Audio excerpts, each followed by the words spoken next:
Bonjour et bienvenue dans une nouvelle vidéo Bullet Journal. On se retrouve aujourd'hui pour préparer le mois de novembre dont le thème sera Home Sweet Home, où on est bien chez soi. J'ai choisi ce thème car cette période de l'année est pour moi la meilleure pour, entre guillemets, jouir de son intérieur. Pour l'ambiance, je suis allée piocher des visuels sur Unsplash et Pinterest, mais aussi dans de jolis magazines comme Méditation, Simple Things ou encore Flow.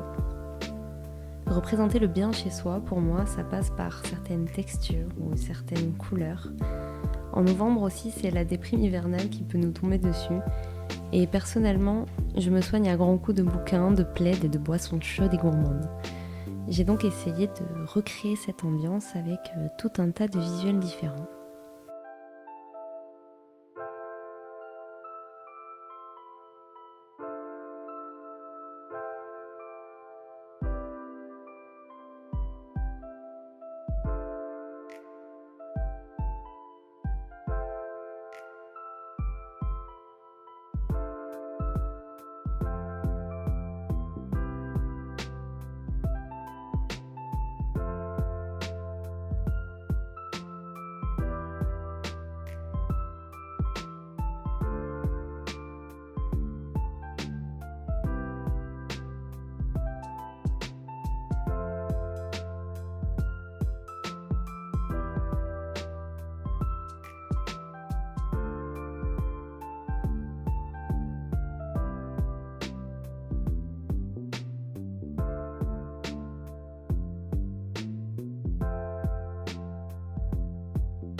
En ce moment, je suis en train de revoir mon organisation générale, car en plus du bullet journal, j'utilise aussi d'autres outils, pas mal d'outils numériques d'ailleurs, et tout commençait un petit peu à se chevaucher.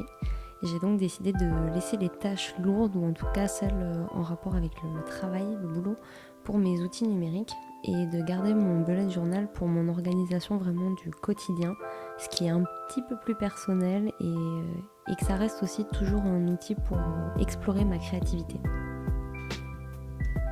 Du coup, il y a certaines pages qui ont disparu.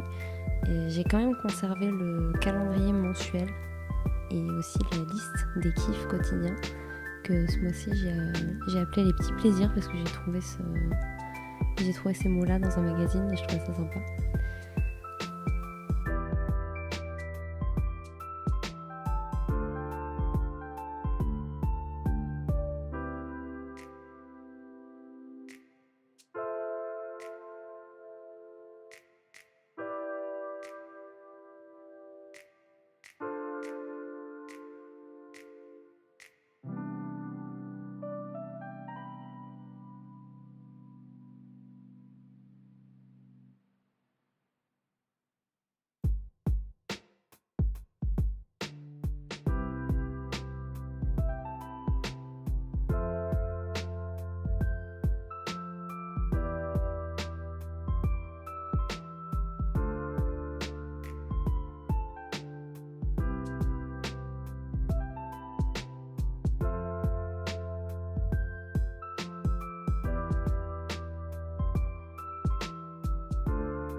Le vide-cerveau, c'est également une page qui reste.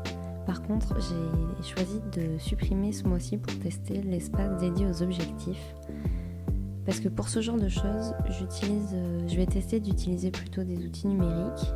Mais par contre, je garde un espace dédié aux intentions qui pour moi relève plutôt plus du développement personnel que vraiment une quête de productivité.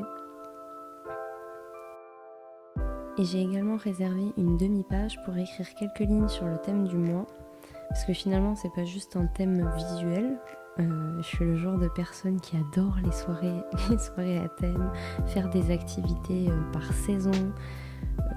Et donc ces quelques lignes, ce sera pour moi un petit peu l'occasion de me mettre dans l'ambiance.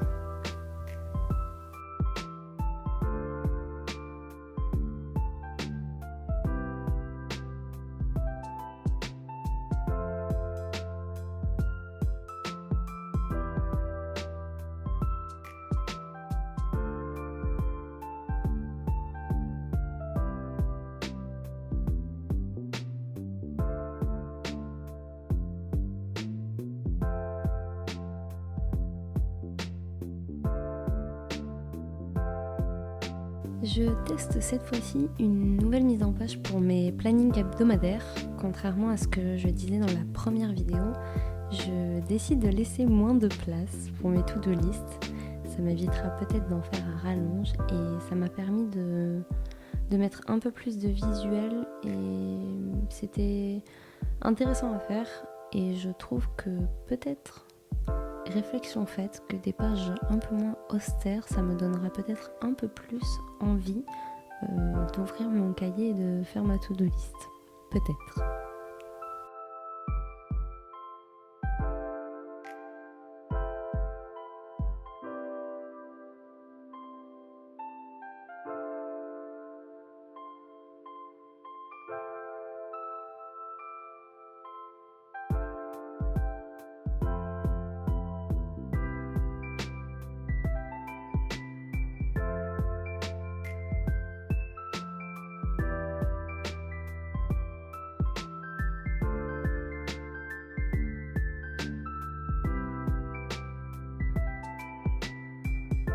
Parmi les pages qui restent, je garde bien sûr celle des cases créatives.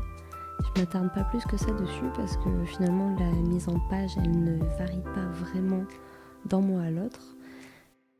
Je continue de partager les thèmes de chaque jour sur Instagram et TikTok si vous souhaitez me rejoindre ce mois-ci.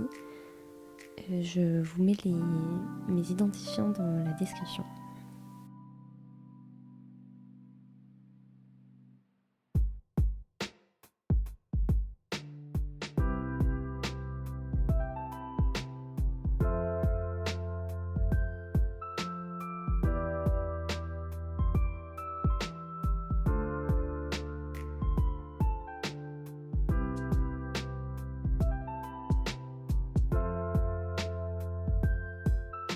Et enfin la dernière page, c'est pour la liste non pas des films mais des activités à faire ce mois-ci. Les activités idéales pour cette période à faire chez soi. Comme on a signé il y a quelques jours pour notre deuxième confinement, je préfère me concentrer sur ce que je peux faire au lieu de ce que je ne peux plus faire. Et donc j'ai listé les activités qui sont bien à faire pour se sentir bien chez soi.